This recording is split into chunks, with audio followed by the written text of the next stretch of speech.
Okay. So thanks again, everyone. I'm Rosalita Laxina. I'm the Program Delivery Officer here at NCOSS. Thanks for being here today. And before anything else, I'd like to acknowledge the traditional owners of the land on which we are meeting today, wherever that may be. In my case, I am on Camaragal, land of the Eora Nation. I pay my respects to elders past, present, and emerging. So just a few guidelines to ensure a more or less smooth online meeting today. As I said earlier, please manage your own privacy settings as we try our best to have a good and technically sound audio and slide version of this session. And you may unmute yourself during Q&A portions if you'd like to, and Paula and Amrit will guide us through those sessions.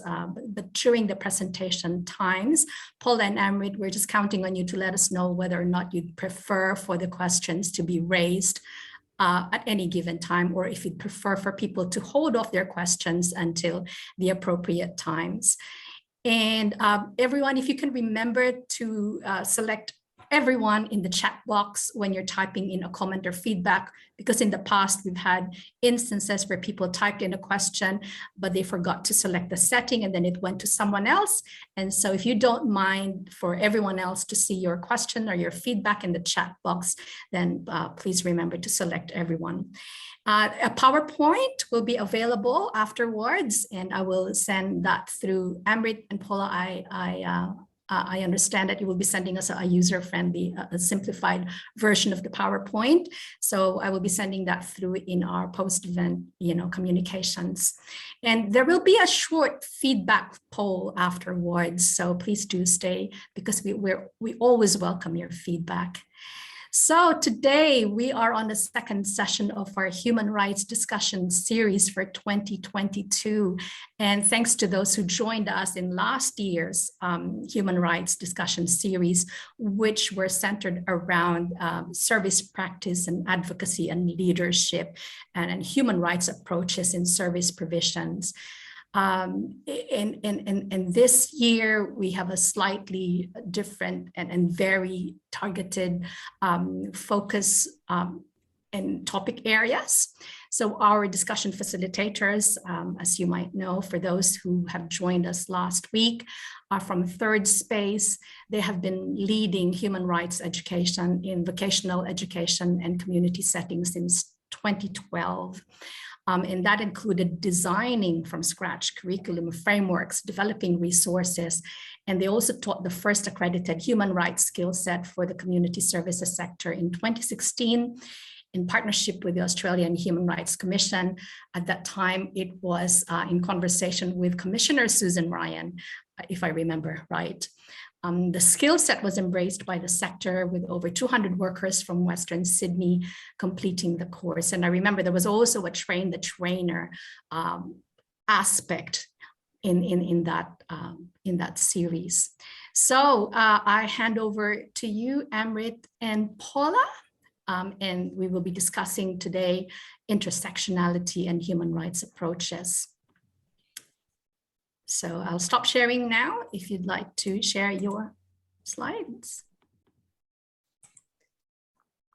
Hi, everyone. From me, Paula, we've got a PowerPoint,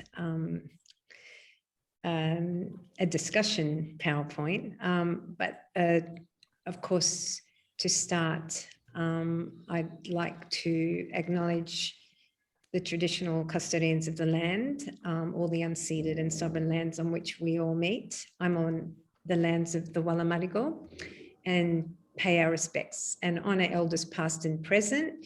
We would like to acknowledge Aboriginal elders and workers if in this session, and acknowledge especially what we're speaking of today comes from and draws on the knowledge, wisdom and practice of First Nations women and gender diverse advocates and activists over time. Really important acknowledgement that the generosity and sharing of the knowledge, our, I guess, commitment to and I guess, demonstration of that shared wisdom is practicing and having integrity in the practice of this knowledge. So over to Amrit. Yes, I also acknowledge that we are coming to the Reconciliation Week. And specifically, it's really important that we do acknowledge that there will be workers in the session today that will actually have, in a way, coming off the sorry day brings in a lot of emotions. So we do acknowledge that. We are going to be starting the session by breaking down the concepts. And it's more going to be a dialogue than anything else. We are, okay, Paula, you can actually basically let me know if you think differently. But I'm open to people sort of joining in the conversation. So to start with, I'm actually going to talk about where and what I think intersectionality is. And then Paula, you can actually, give your views on this, and then we're more than happy to hear from others. So for me, foremost, intersectionality is a tool for revealing and transforming the interworking of power and oppression. To me, that's how I see that. It, to me, gives me a powerful tool, and it helps in realizing human rights for all. And that's how I actually see. It's actually a tool for political work. It's a tool for activism, and it's also legal in a way. It's also putting the resistance and theory together. So yes, Paula, what would, and how do you see this? And that's a great way to start, Amrit, because this series that NCOSS has hosted and invited us to participate in really has emerged from the NCOSS's lived experience framework. And so when we were originally speaking of what kinds of discussions are necessary in our ongoing professional practice and thinking, critical thinking, of course, intersectionality comes up all the time. So for me, I agree, it's really the most basic thinking and theory around intersectionality is its lived experience. And I think that when we talk about the genealogies, the origins, my sense, it has come from the reflecting on and theorizing, especially from Black women, First Nations women, women of colour and gender diverse advocates, the actual labour and leadership around what you talked about, unpacking how power works and how these kind of intersecting inequalities or inequities impact, on people. And so that for me is really important, the two things of remembering the origins, honouring that it's theory that's come from lived experience, and it does have political activist foundations, and never forgetting that. Yeah, and as long as multiple forms of oppression have existed, intersectionality is a way of understanding how people experience the world. And it's a formal expression of how oppressed people experience the world. And it has, of course, as you said, emerged from the lives and activism of US-based women of color. And we're going to sort of go more into that, yeah? Yeah, so what's our next slide? So I guess, Amrit and I thought we'd have more of a conversation in this session, dialogue, and, thinking about our own practice as community workers, as women with diverse experience. The institutional beginnings, if we start with the words of a poet, it's always good to start with the words of a poet. And Audre Lorde is an excellent poet to start with. And in some ways, the work of Audre Lorde is really important in this space to recognise as an activist, a Black woman who identified as queer, who also identified across class lines, socioeconomic lines. So I love this quote because in some ways, many of us have worked and experienced the world intersectionally. And sometimes until we have the language, if you like, or the term.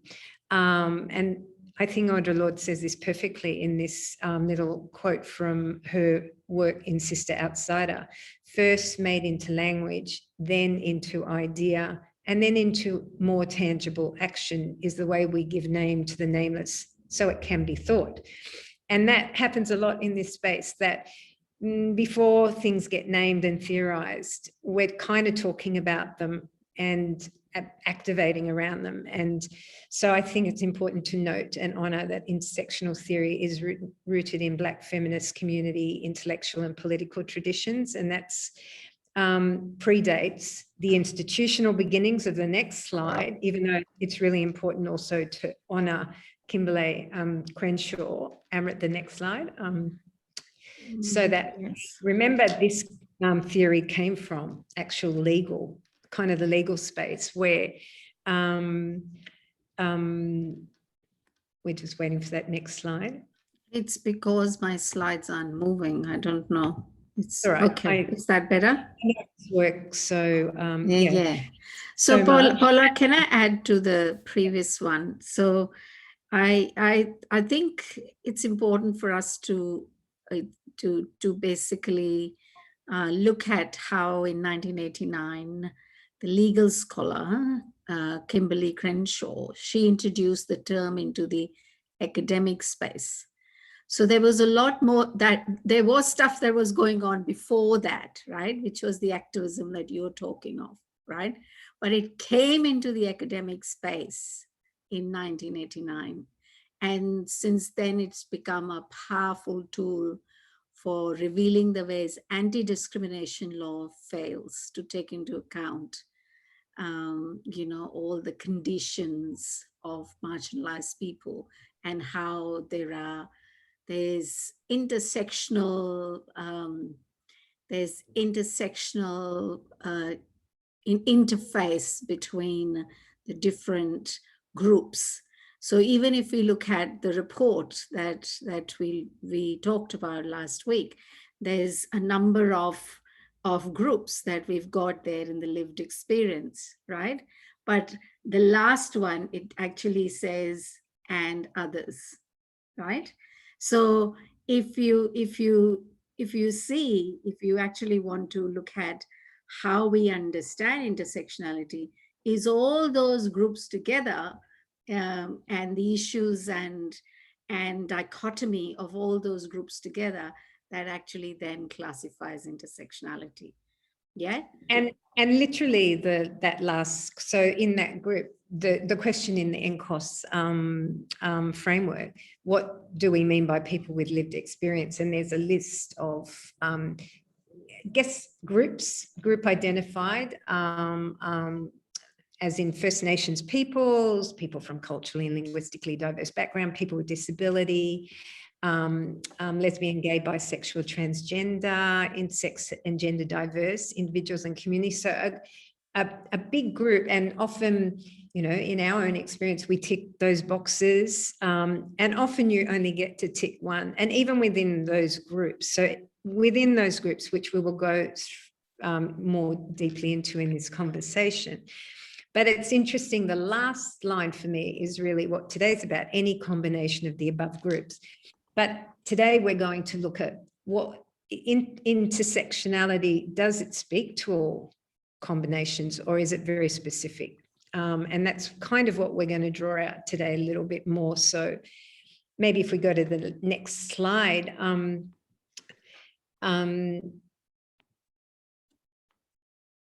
yeah, so some definitions, Amrit, we'll just kind of freestyle through this. So definitely, we kind of, when in our own kind of experience of working intersectionally and thinking intersectionally, lived experience defined by multiple axes of inequality and oppression. So in some ways, Amrit, what you were saying around, it's not just lived experience, it's relational to, you know, the conditions and the states of being in a world that's defined by racism and ableism and transphobia and misogyny, all the kinds of forms of oppression that intersect and impact on people's lives. And the systems of power, you know, racism, sexism, heterosexism, capitalism, they're all sort of, you know, systems of power, and how the combination of identity, you know, can produce experiences of oppression. And that's really important, because I think when we do have those categories, like called, and we're specifically only thinking about in the culturally and linguistically diverse space, intersectionally, you know, there are so many differences of power and access and oppression within that space, both intra and inter, between and within groups, in communities, you know, the differences of power. So intersectionality as a term is a critical way to think about domination. It's, for me, really, I think what I get most out of it as a worker and an activist is it's a practice, it's a tool for analysis, it's a method, and it's a theory, but mostly it invites me to think more complexly and not to reduce individuals or communities to single axes, kind of like it's gender, it's race, it's disability, it's a combination of identities. And we cannot talk about identity without talking about the systems. So in a way, there's sort of interface between the two. I guess in that way too, Amrit, my sense is, I remember I was asked to edit some policy, and it was about called people in accessing services, and it had people from called background who face cultural barriers. And I crossed out the word cultural and put systemic, because what you were saying is you can't look and work in this space if you don't contextualize power and the systems that impact and obscure and exclude. So for me, it was really important not to reduce the experiences of that person to their culture, but the experiences of that person it's the system that's the barrier, not the culture. So that's an example of how I practiced, I guess, at the analysis and the practice and the method.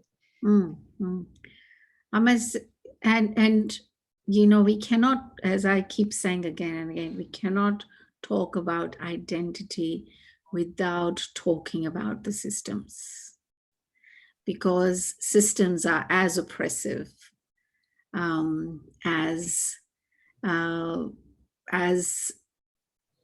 I think it's important to recognize that identity is an opportunity for dissecting and deconstructing power. I feel like sort of I'm repeating myself, but if you look at that statement of dissecting and deconstructing power, and using the whole notion of utilizing the focus on identity as an opportunity to continuously ask, who are today's marginalized people and peoples and groups? Because in the repetition of this question and the willingness to answer this is the opportunity of recognizing the nature of power and inequality. Yeah. Oh, and absolutely. this is a constant. Yeah, and it's always present. And I think in the next slide, we think about that political, analytical and political power.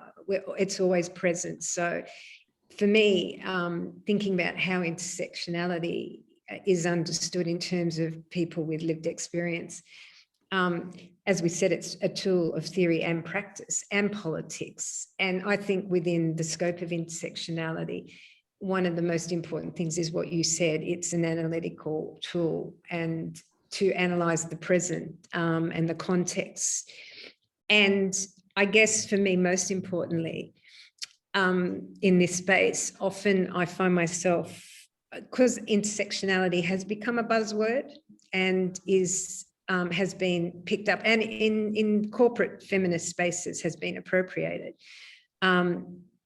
In its appropriation, it has emptied the word out of its anti-racist origins. And I think to honour Black feminist traditions, we must never empty anti-racist origins from a term like intersectionality. So for me, that's a fundamental imperative of intersectionality, that its integrity is maintained, so that we can look at, especially we're all in a settler colony, it's really important for us to always foreground that reality, that present, cognizant of the past, but grounded in the present. That oppression is relational and present all the time. So yeah, and social class, and basically, the origins of where this movement has come from is forgotten in specifically in the whole gender debate. And a lot of time, intersectionality, we only look at it as a gender, right? I don't know what your experiences are, and I want people in the room to actually, in this space, we would love to hear from you and get you talking about this, because we want to look at it as a multidimensional discussion, where we want your engaging in this complex politics of breaking down this notion of how do you understand the imperatives of intersectionality within your workplace, and how are you trying to create those safe spaces where we are able to look at multiple identities rather than one. Yeah. And that's my, in the last couple of months, the gender absolutism has really kind of, I've really had to kind of challenge that gender space. That I was at a conference recently, a diversity and inclusion conference, and diversity and inclusion got reduced to gender, and it was mostly middle-class white women in the corporate sector talking about diversity and inclusion having knocked equity out of the whole kind of equation. And there was no mention of CALD.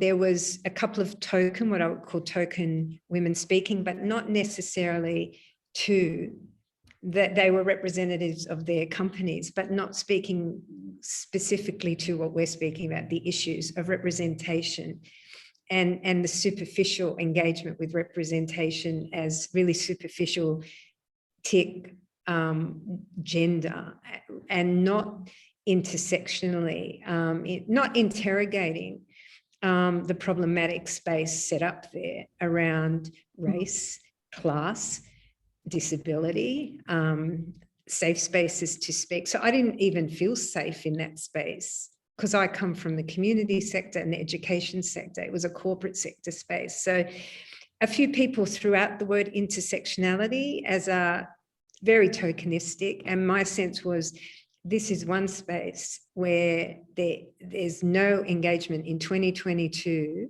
There is no engagement with the practice, the core ideas, what Patricia Hill Collins and Sam Abiel talk about: critical praxis, critical inquiry. No engagement with social inequality and power or relationality. So relationality in that context was completely lost, because gender was the only indicator of so-called inclusion. And I think that's the problem when we only use terms like inclusion. We don't, if we're not talking about exclusion, and we've said this many.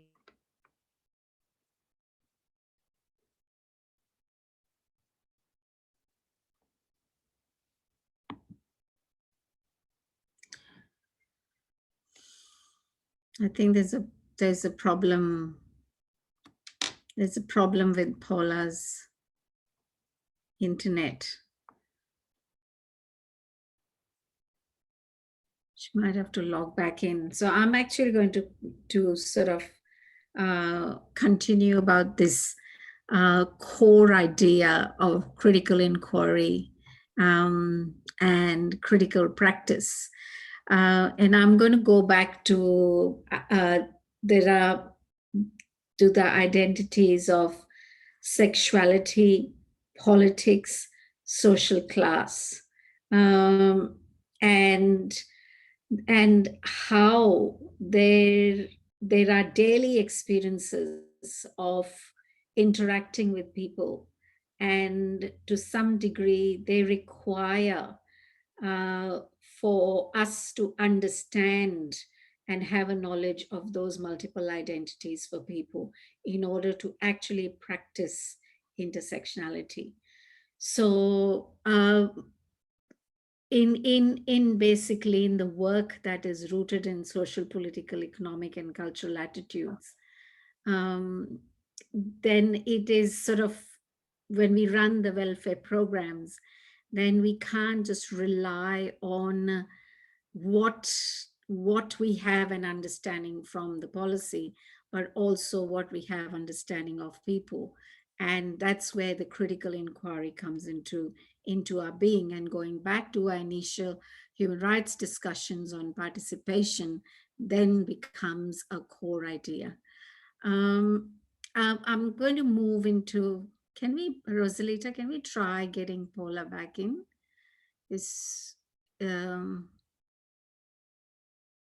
I think she's back in, Amrit. But Paula's video might be back. I think your video is unstable, Paula, but I see you there. Am I back? Can you hear me? We can hear you. Yes, we can hear you. So I've moved on to the next slide, Paula, where I've started. Okay, I'm turning my video off. If you.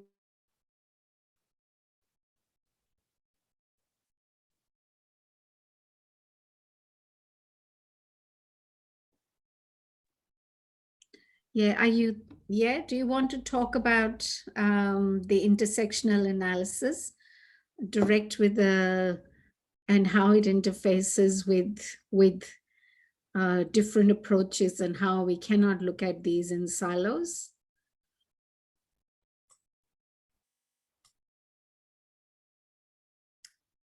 Are you there, Paula?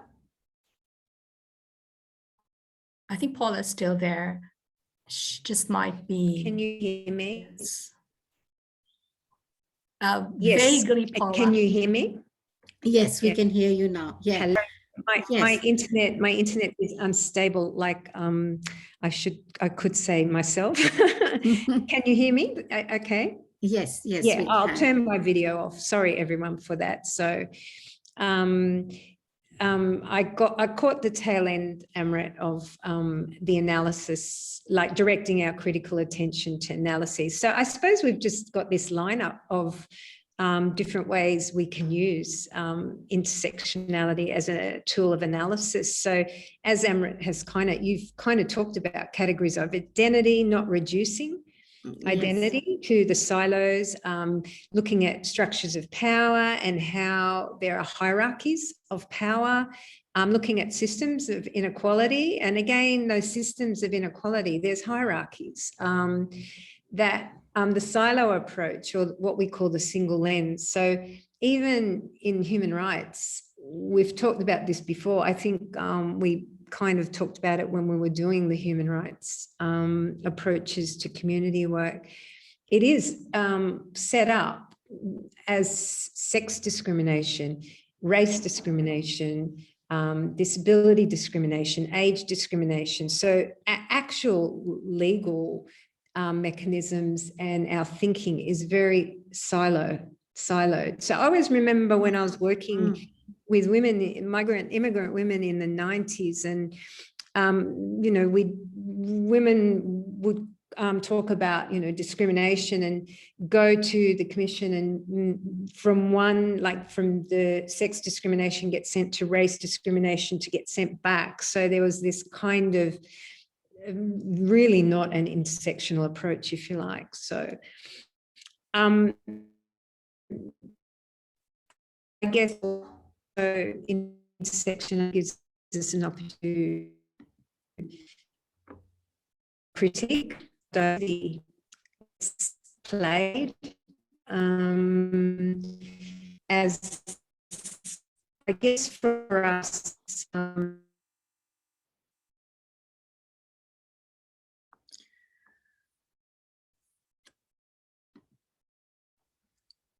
Yes, so I think it's a lot of it is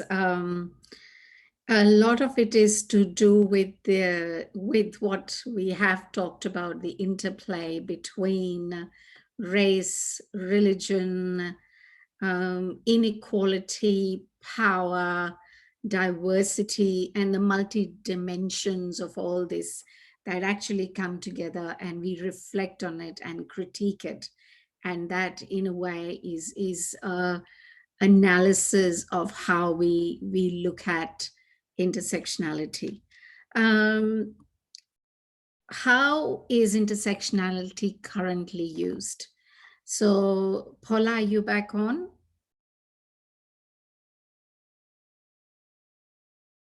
Okay, so I'll just keep going then. So intersectionality is currently used across several platforms. It's used across context, sectors, and disciplines. And it's becoming more and more popular academically to actually start looking at issues also in an intersectional manner. So it's coming into the intellectual space quite a fair bit. And specifically now, when you're looking at gender studies, there is a lot of emphasis on using intersectional approaches and not just looking at gender as a silo.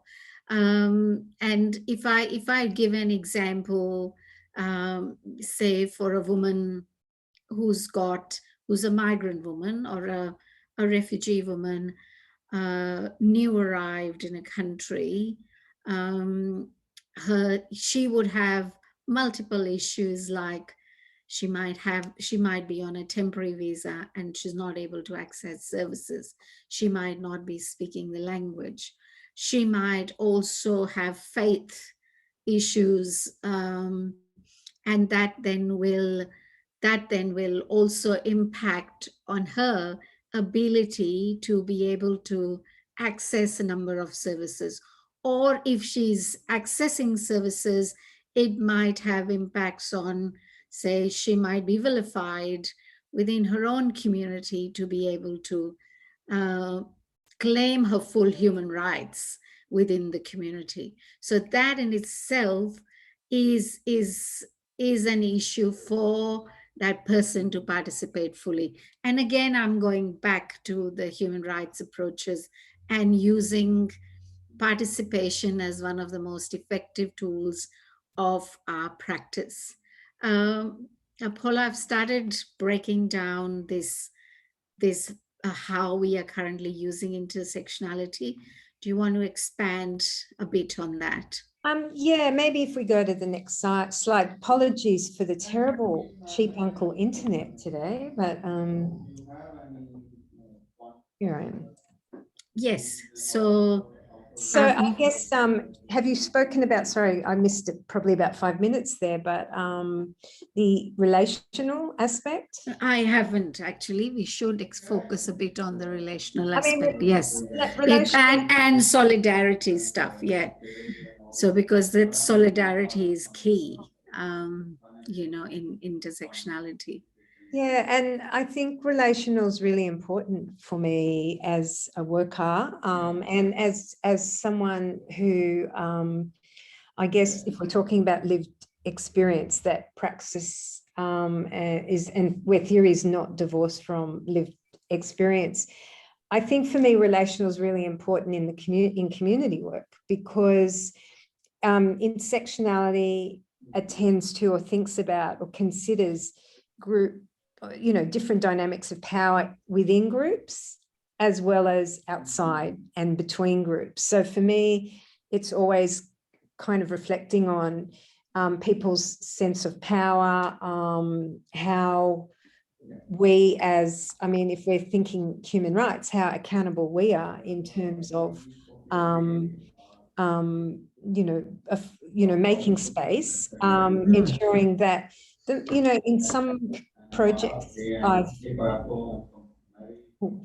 in some projects I've done, especially when we're working in the space of the core community, thinking about hierarchies of power and privilege in communities, and determining how perhaps a newly arrived woman experiences the world is really key. Which is where I was giving the example of this new arrived woman on a temporary visa. If she goes through domestic violence, not only is she dealing with the system, but she's also and going through systemic power structures within her own community, and where her own human rights, in a way. I do remember that statement in that session that you and I did on domestic violence, where one of the women said, "Oh, am I expected to leave my human rights on the door when I come home?"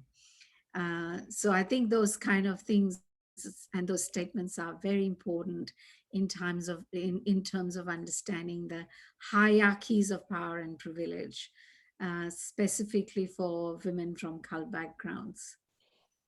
And old colonized structures within which I must say that they still exist in many forms, specifically child protection systems, if you look at it.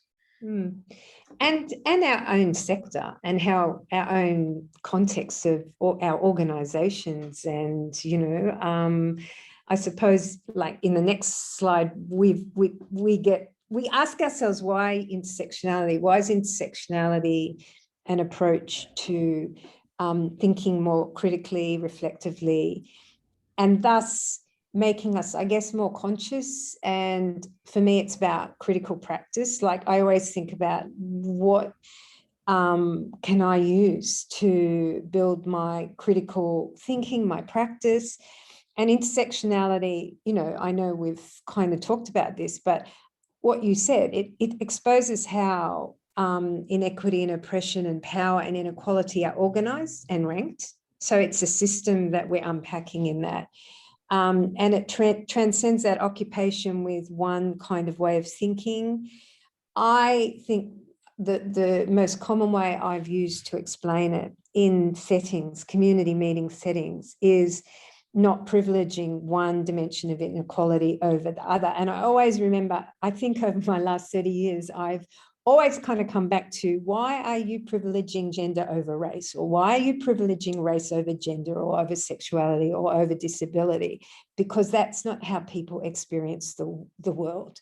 They do not experience the world through one particular indicator of their identity. So the analytical function of intersectionality, I think that it's the fundamental commitment to challenge that single axis way of thinking. I also think it's really important, as I'll say again, that it has anti-racist foundations. And I think that is really important in a settler colonial context, that we're always, we're not erasing the anti-racism, we're not erasing the kind of anti-racist foundations or the context for where racism might be invisible to some people, but it's ever present for especially First Nations peoples, but people of colour from immigrant and refugee settler backgrounds. I remember one of the one of the women I worked with, and I talked to her about solidarity, and I said to her that so solidarity will never feel easy and comfortable. And if it's feeling easy and comfortable, maybe there's something we're not doing right. Because if your intersectional politics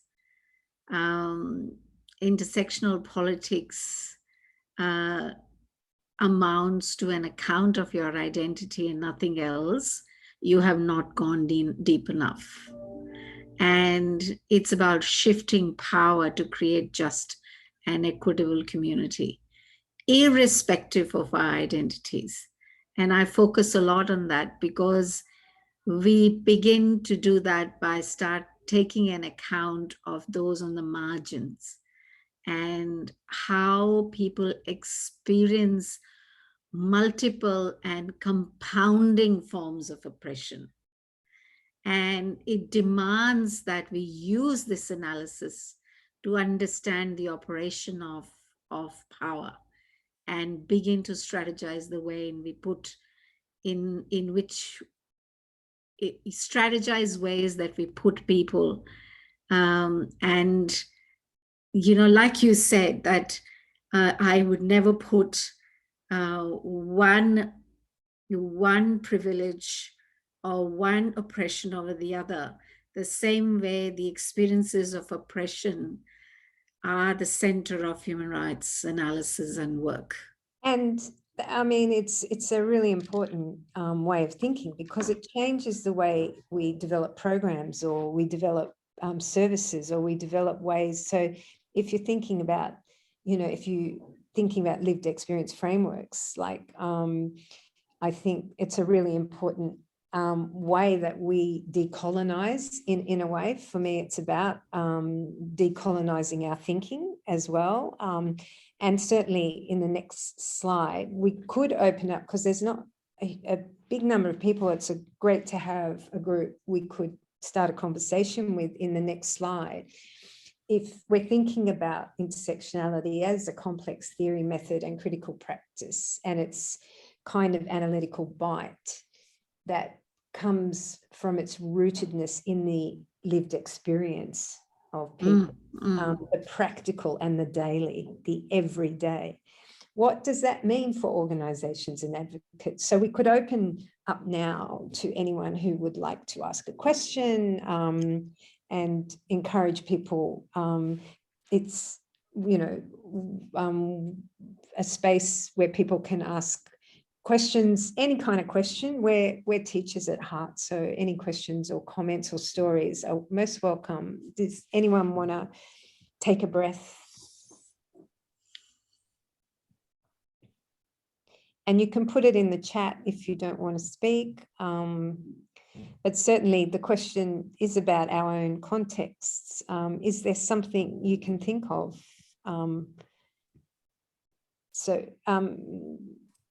Amrit, can you take us to the next slide? So what do you think intersectionality means for organisations or for advocates? I mean, for lived experience advocates especially, what does it mean? If you're here and you're part of an organisation, what does intersectionality as critical practice mean? What does it mean to you?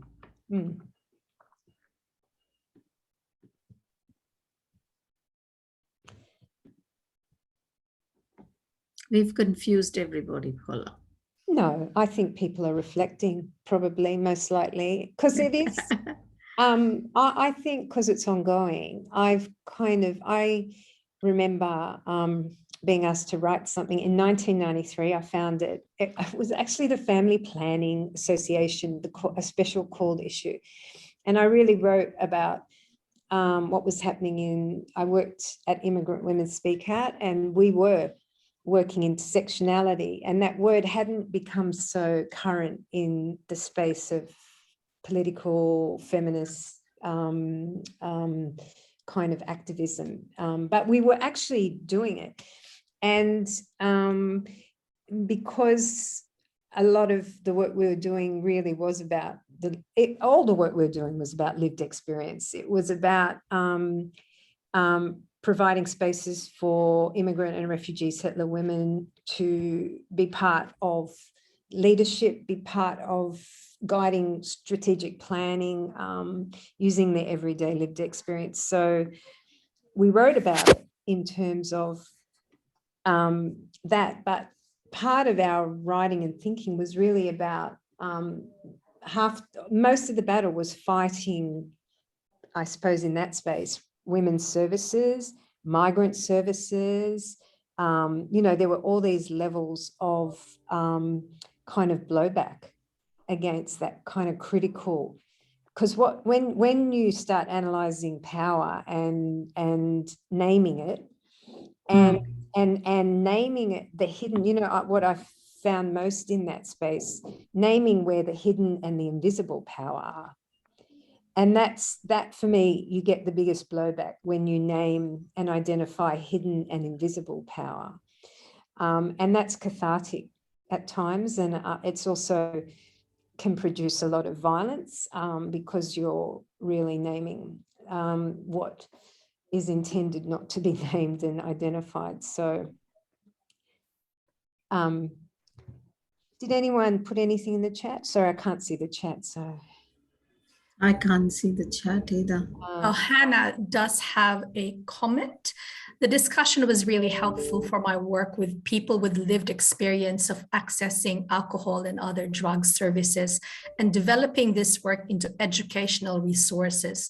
The discussion was also helpful for my organizational policy development work, example, diversity and inclusion policy work. So thank you. And that's from Hannah. Thank you, Hannah. And I did have a question in my mind if no one else would like to go at this moment. Just thinking back to the reality of our scarce resources and what intersectionality, how it speaks to me is that when we're even assessing the needs, quote unquote, the needs of a person, and we're seeking to provide holistic services, but in an environment of scarce resources, and we're not wanting to preference one disadvantage over the other, how do we proceed?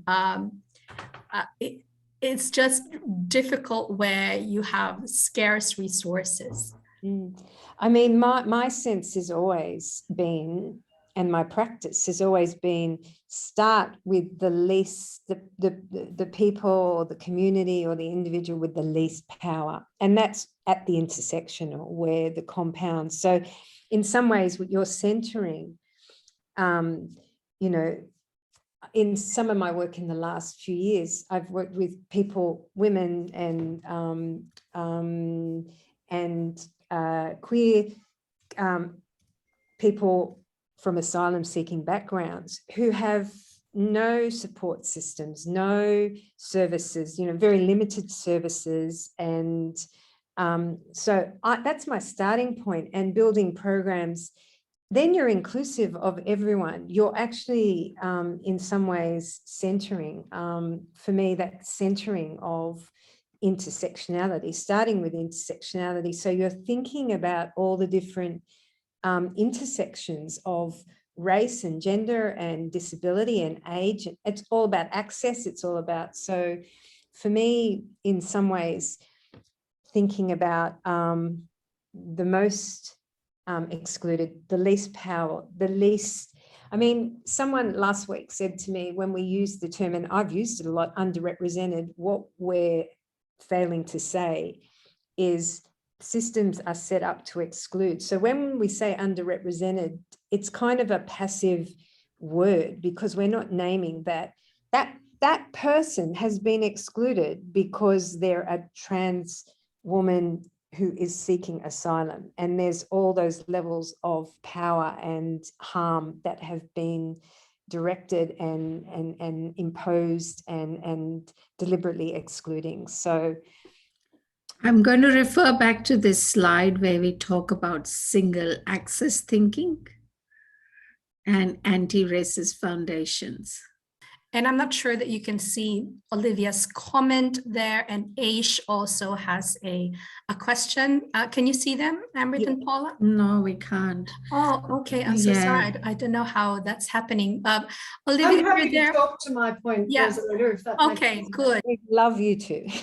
I mean, I think well, firstly, I was exhausted by just the mere thinking about how to reframe and start that. But I guess for me, I wonder if it's even going back a step further, because, and this is really coming up in my work in the education system at the moment, but recognizing that the policies, the frameworks that we work in, the policy that we work in, the corporate policies that we work in are all written in that single axis thinking, and that they are almost always privileging Western middle class lives. And so, you know, for me, that's got to be the first recognition, the first realization is that we're working in a front, and that you can challenge that, and that to challenge that is, as you say, put the multiple layers of experience into that thinking.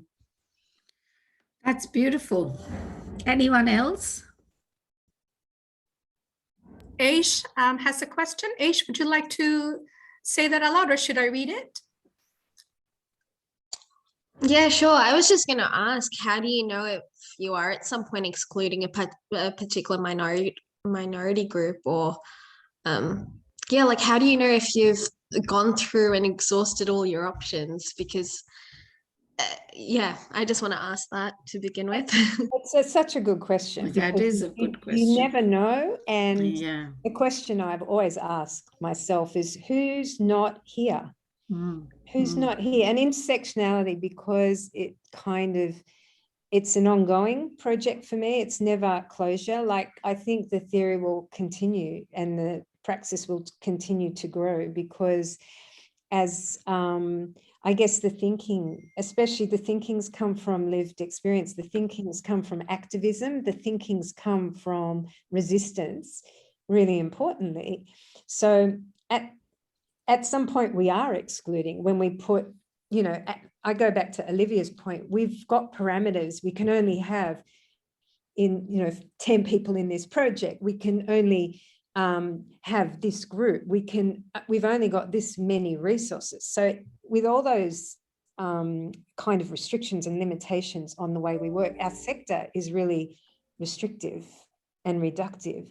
Our funding is really, the whole setting, as you know, Olivia has said, if you look at policy and funding and reporting, and, you know, even the quantitative reporting, I find is kind of really useless for someone like me. I want the qualitative. I want to know, I'm not just ticking this box. I'm looking at the multiple dimensions of identities that can't be reduced to an ethnicity or a gender. Or so at some point we'll invariably exclude, but for me, the commitment is to ask questions about who's not here, making sure that when we're working in different communities, we're not just talking to the appointed community leader or one powerful group in that community, that we are incredibly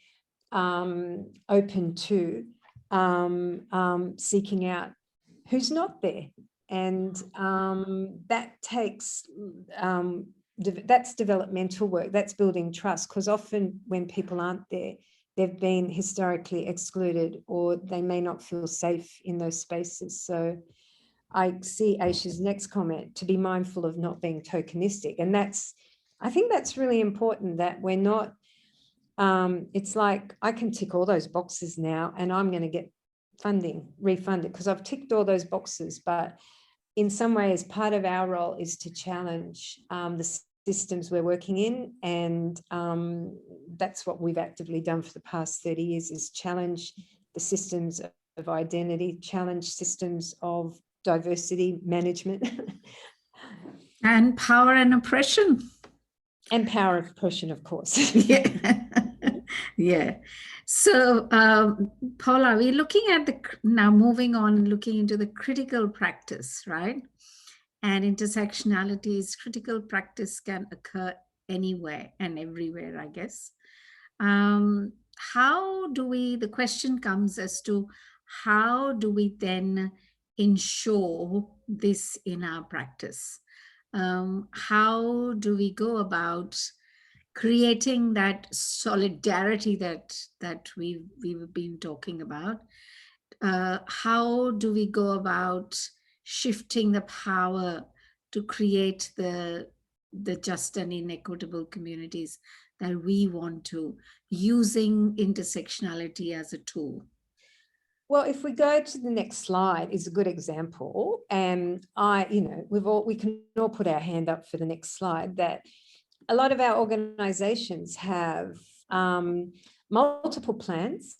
And it kind of goes to Olivia's point and Aisha's, that, yeah, we have plans. A lot of organizations have reconciliation plans. And next week, First Nations speakers will, I'm sure, address issues around First Nations.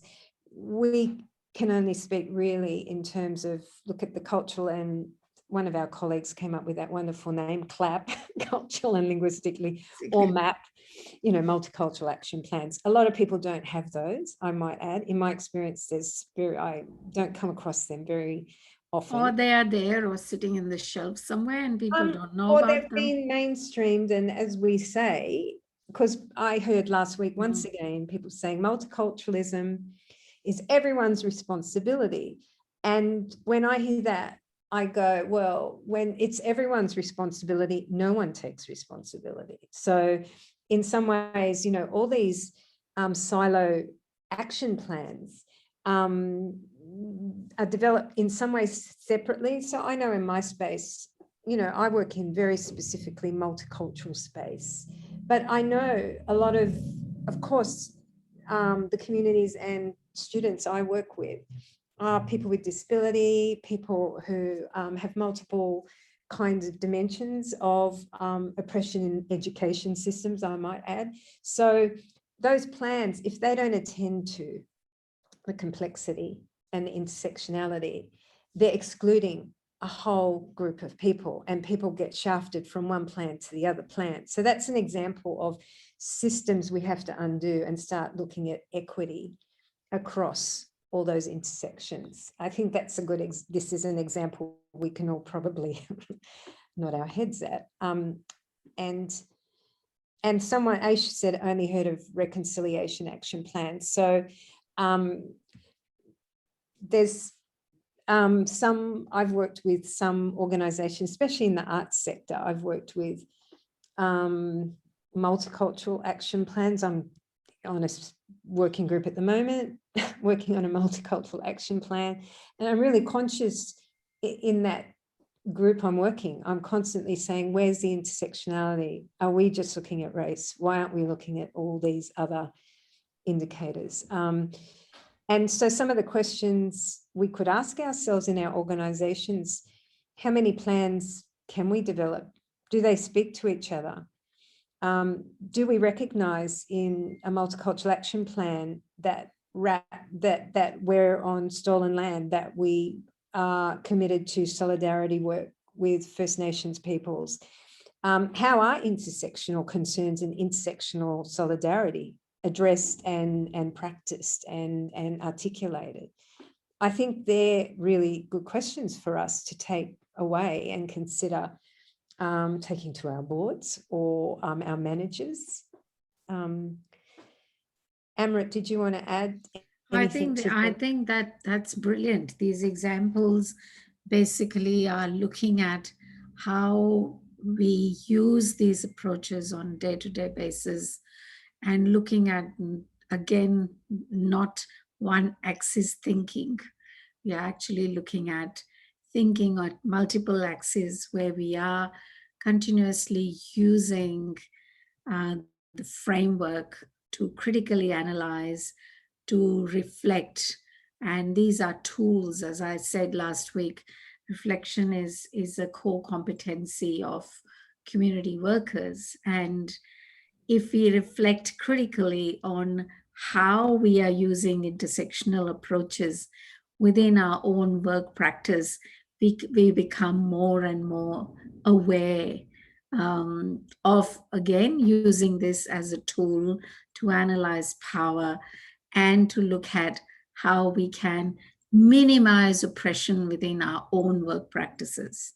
And if we do develop, say, an equity action plan, and people with lived experience advocates, people with lived experience advocates, or community members with lived experience are part of the development and the thinking and the guiding and the co-design and the leadership in that space, that for me delivers something that grounds our work in what people actually say they want, and we're being responsive to change. And I think it also gives us a tool and evidence to argue and advocate for systemic change, the way funding and human rights are organised as silos. So I suppose we let's go to the points of critique, just as a way, because this is a conversation and it's kind of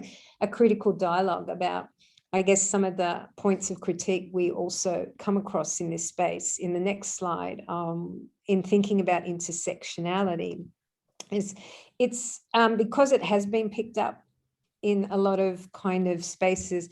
It, as we've kind of mentioned, it gets appropriated as a tool of diversity management. So we really kind of always really aware that let's not another really critical tool gets appropriated and disempowered and becomes a buzzword and a meaningless. I'm into reclaiming the words that have been forged in activism at the grassroots, especially by women of colour. It's really important.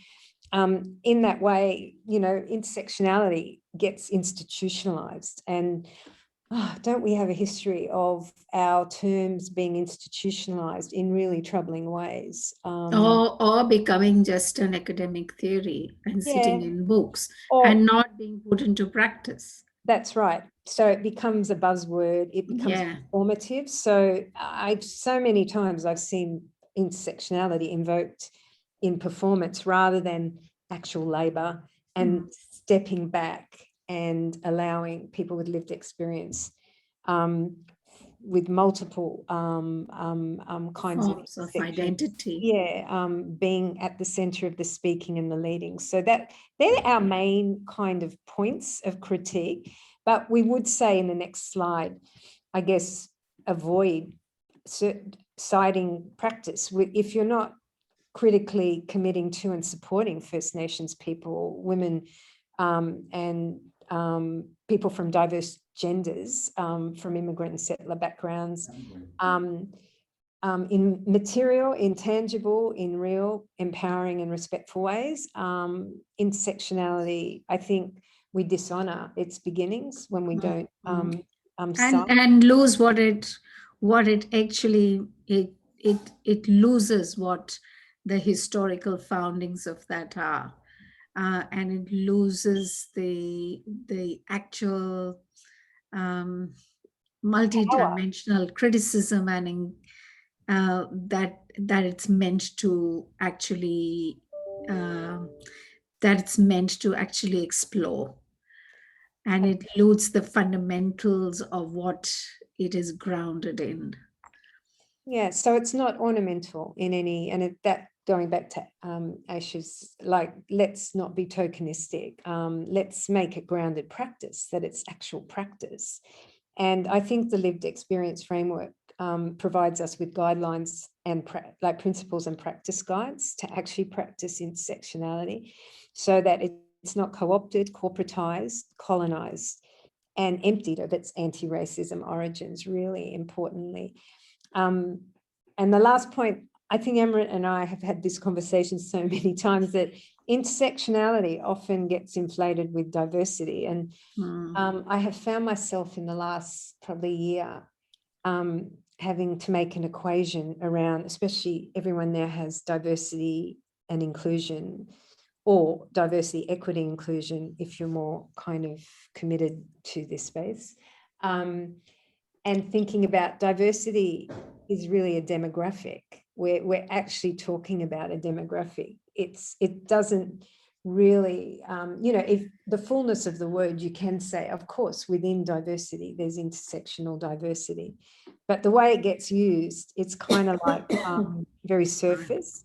So intersectionality is a much more critical kind of interrogation of diversity, as what Amra's talked about the power differences, the access differences, the how people participate in really different ways because they're either locked out or invited in.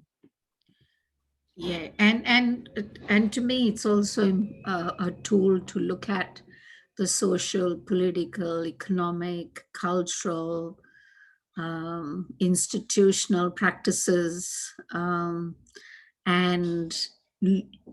how they are actually also contributing to the oppression and the exercise of power. And that is within our own organizations, but also within the system that we are actually working with. And the more it is used as a critical tool, the better, in a way, would be our practice, enhanced practice. I never say that a practice can be, the practice can be, I personally have issue with best practice, because who is there to decide whether your practice is best? So what other terms do you use, Amra? So mine would be effective practice, or would be leading practice, leading practice, or I've personally always had issues around good practice, right?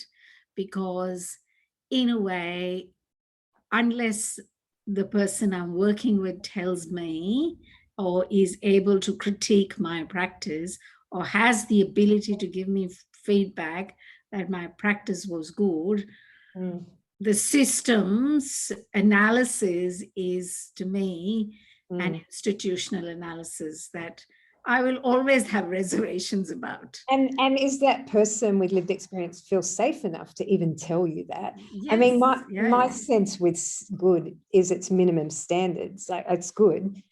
Best is what you said. It's not up to us to decide it's best. It's up to the person with lived experience. And my sense is, critical practice is my aspiring goal. Critical practice is my aspiring goal. And my sense is build trust, and the principles of, and in the framework and the practice give us a template and a pathway to build culturally safer spaces, so that people with lived experience can be really frank with us and tell us what is not happening, what should be happening, what they need more of, or how this project should have started, or how it should proceed.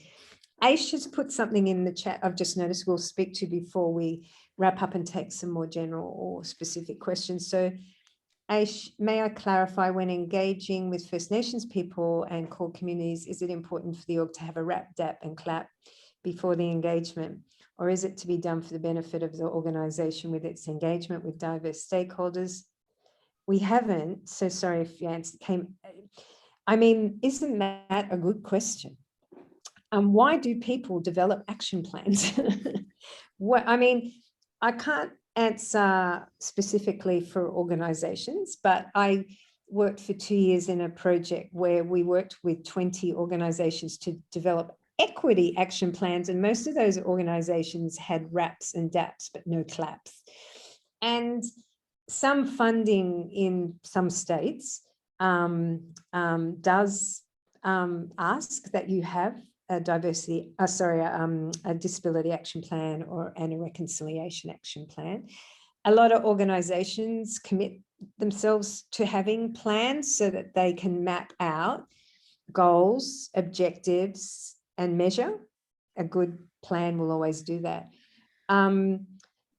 You know, engagement in those plans is one of the goals and practices. So I think it's critical for organizations to plan with the lived experience. If you go to the lived experience framework, it's really clear in that framework why co-design of those plans with people, lived experience advocates, because you can't develop those plans in isolation outside of people with lived experience. So it's communities and advocates who really should benefit, not so much the organisation. So, and, you know, of course, as we said, organisations have produced those plans, but we're yet to see, I suppose, because I think what's really one of the missing pieces in that space is that we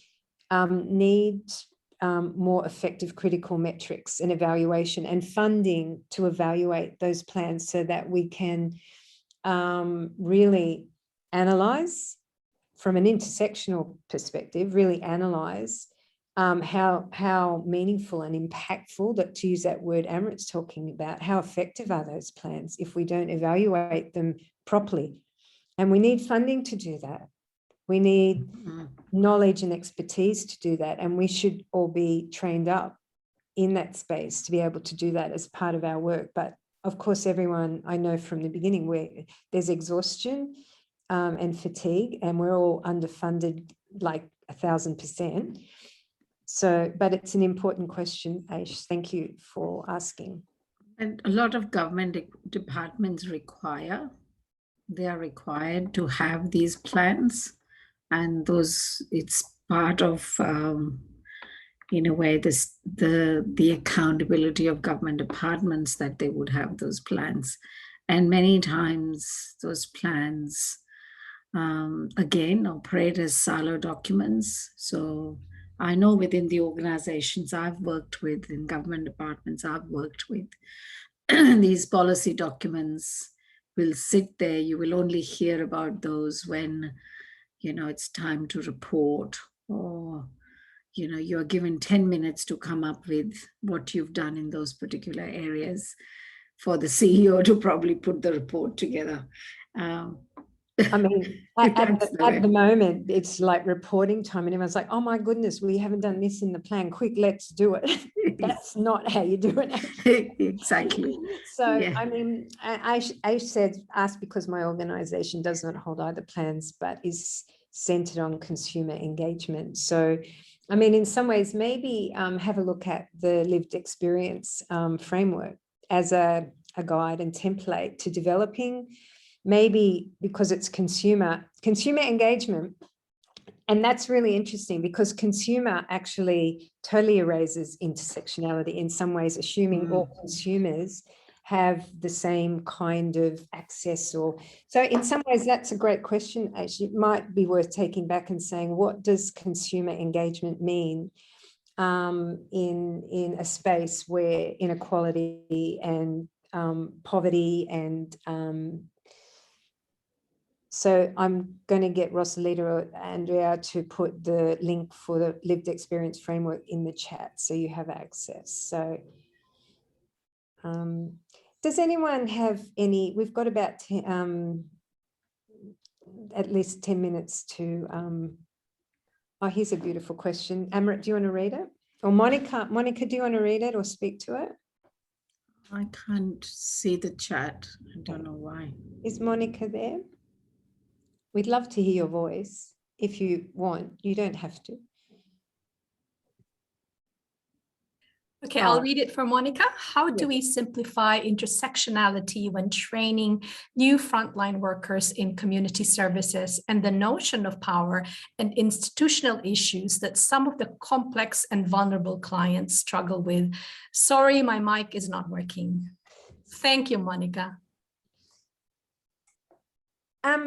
I suppose in some ways, intersectionality should be inherent and underpinning all our training. Amrit, would you say? Absolutely, absolutely. So that it's even, you know, in some ways it is quite simple in terms of the simplest way I've come to it from my own work and from my own lived experiences.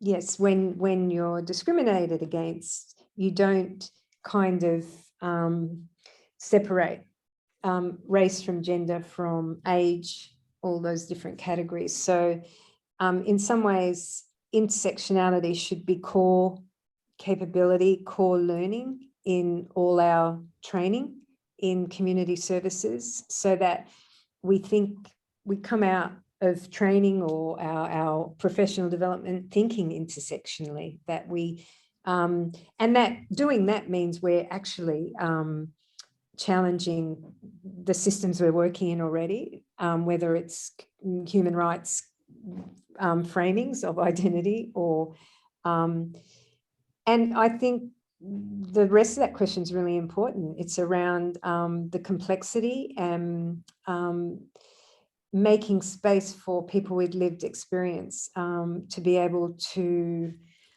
I guess, one, tell their stories and feel that they're being heard and having agency and autonomy in that space. Did anyone else want to respond to that? Because it's a great kind of question. I guess, yeah, I guess, you know, you've got a new worker starting. I think the question is, you've got a new worker starting. How do you explain in simple forms, right, what intersectionality mean? I think when you do your inductions, you can simply talk about who you work with, right? And then you can also look at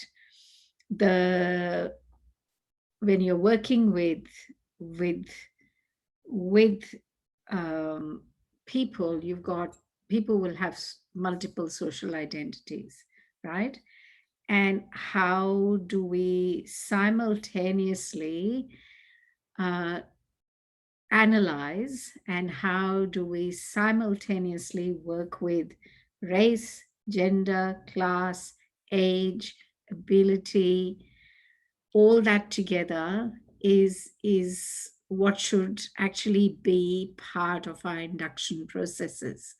So that is, we are not working, okay, we are not just working, okay, we're funded to work with culturally diverse people, right? That can be a simple thing that everybody says, okay, well, then people who are culturally diverse also have various levels of privilege, or they have various levels of discrimination.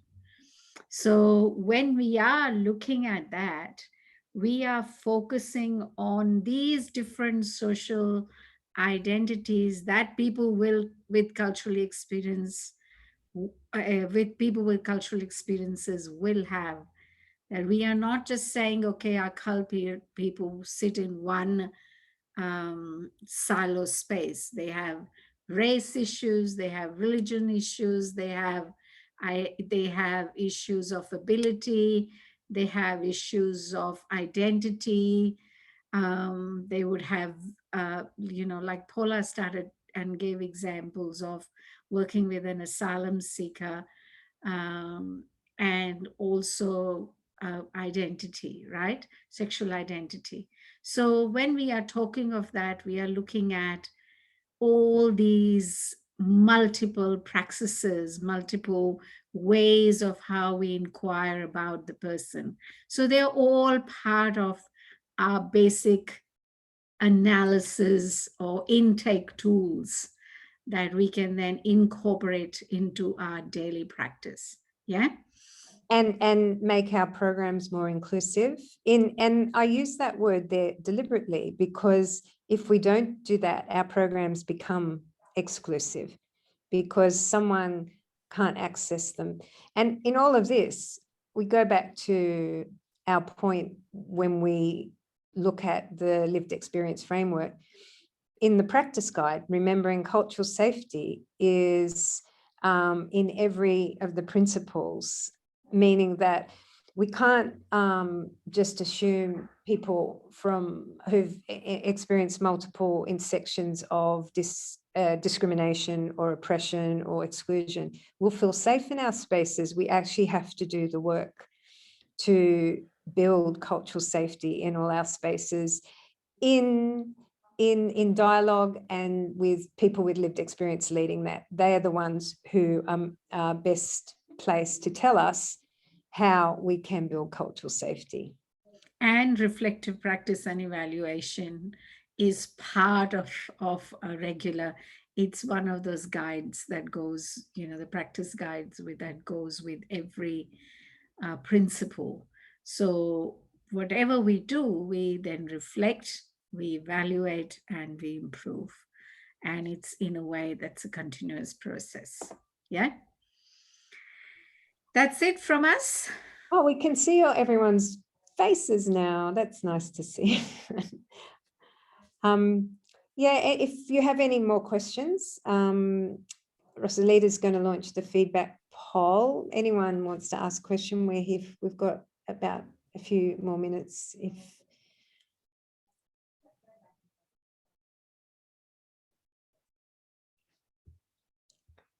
While people are answering that poll, thank you so much, Amrit and Paula, for another reflective discussion. I always am learning new things. And as you know, I had attended your courses before, but I'm still always learning new things. And it's always reflective for me. There's always just, stuff to ponder on.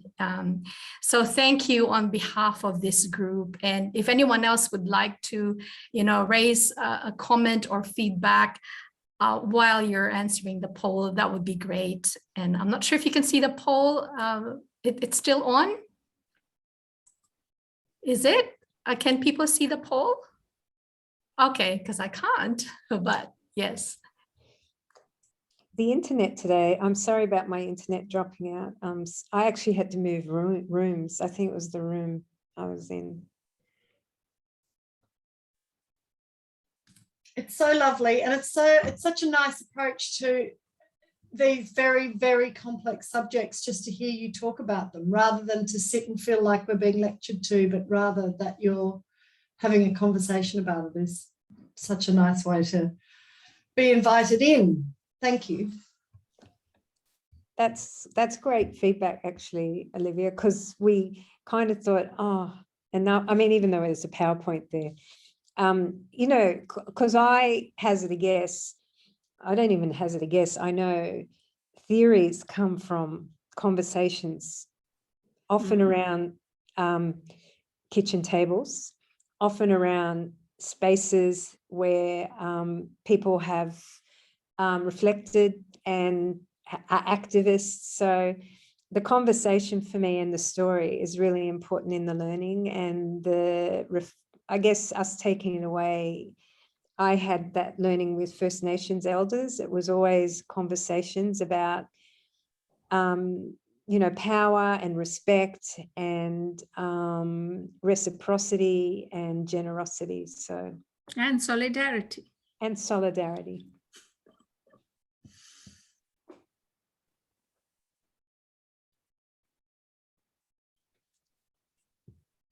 Thank you.